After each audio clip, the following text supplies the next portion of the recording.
Xin chào các bạn. Hôm nay, Hà Thanh sẽ giới thiệu món cá hồi sốt nấm, một món ăn bổ dưỡng, thơm ngon và rất thanh đạm. Cách làm: nguyên liệu: cá hồi phi lê 300g cỡ 2 miếng, nấm hương tươi hoặc nấm đùi gà 100g, bơ lạc 30g, kem tươi 100ml, tỏi 3 tép, băm nhỏ, rau thơm, một nhúng nhỏ, mùi tây để trang trí và tạo mùi, gia vị vừa đủ muối, tiêu đen xay, dầu ô liu, rau ăn kèm măng tây, bông cải xanh luộc hoặc khoai tây nghiền. Các bước thực hiện: rửa miếng cá hồi dưới vòi nước lạnh, sau đó dùng khăn giấy thấm thật khô cả hai mặt. Ướp cá, rắc một lượng muối và tiêu đen xay vừa đủ lên cả hai mặt của miếng cá. Có thể thêm một chút dầu ô liu thoa đều, làm nóng chảo, đặt chảo lên bếp, cho một chút dầu ô liu và một mẩu bơ lạc nhỏ vào đun chảy ở lửa vừa cao, áp chảo, đặt miếng cá hồi vào chảo sao cho mặt da xuống dưới. Áp chảo khoảng 3 phút cho đến khi da cá chuyển màu vàng nâu và giòn, lật cá, lật miếng cá và tiếp tục áp chảo mặt còn lại khoảng 2 phút tùy độ dày. Khi cá chuyển màu hồng cam và bên trong còn hơi hồng, medium, là cá đã chín tới.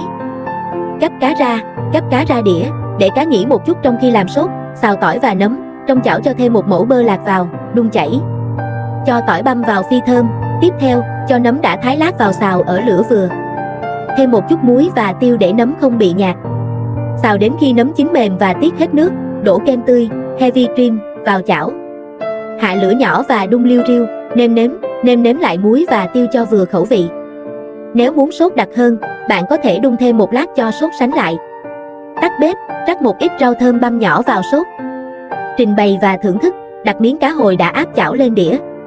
Rưới phần sốt nấm kem ấm nóng lên trên miếng cá hoặc xung quanh, trang trí, rắc thêm một chút rau thơm băm nhỏ lên trên mặt cá và sốt, thưởng thức. Món này ngon nhất khi dùng nóng, có thể ăn kèm với cơm, bánh mì nướng, salad hoặc các loại rau củ hấp như măng tây, bông cải xanh hoặc khoai tây nghiền. Những điều lưu ý: luôn nhớ thấm thật khô cá hồi trước khi áp chảo. Lớp da khô sẽ giúp da cá giòn và không bị dính chảo. Độ chín của cá hồi rất dễ chín quá, nên áp chảo nhanh và kiểm tra bằng cách ấn nhẹ. Cá chín tới, medium, sẽ mềm và ngon ngọt nhất. Nếu bạn thích ăn chín kỹ, hãy áp thêm 1 phút nữa. Sử dụng bơ lạc giúp cá hồi có mùi thơm đặc trưng và màu vàng đẹp mắt hơn khi áp chảo so với chỉ dùng dầu ăn. Không đảo nấm quá nhiều. Khi làm sốt, để nấm tiết nước và chín đều, bạn không nên đảo nấm quá nhiều lúc ban đầu. Độ sánh của sốt: nếu không có kem tươi, bạn có thể thay thế bằng sữa tươi và thêm một chút bột bắp, hòa tan với nước lạnh để tạo độ sánh cho sốt. Chúc bạn thành công với món cá hồi sốt nấm bổ dưỡng này. Cá hồi sốt nấm là sự kết hợp hoàn hảo giữa miếng cá hồi béo ngậy, giàu omega 3 và nước sốt kem nấm đậm đà, thơm lừng. Món ăn này không chỉ cung cấp nguồn dinh dưỡng dồi dào mà còn có hương vị tinh tế, phù hợp cho cả bữa tối gia đình ấm cúng hay các dịp đặc biệt. Cá hồi được áp chảo vừa tới, giữ được độ ẩm tự nhiên.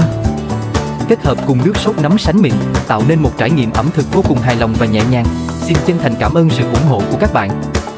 Đừng quên đón xem những video sắp tới để biết thêm nhiều món ăn mới nhé!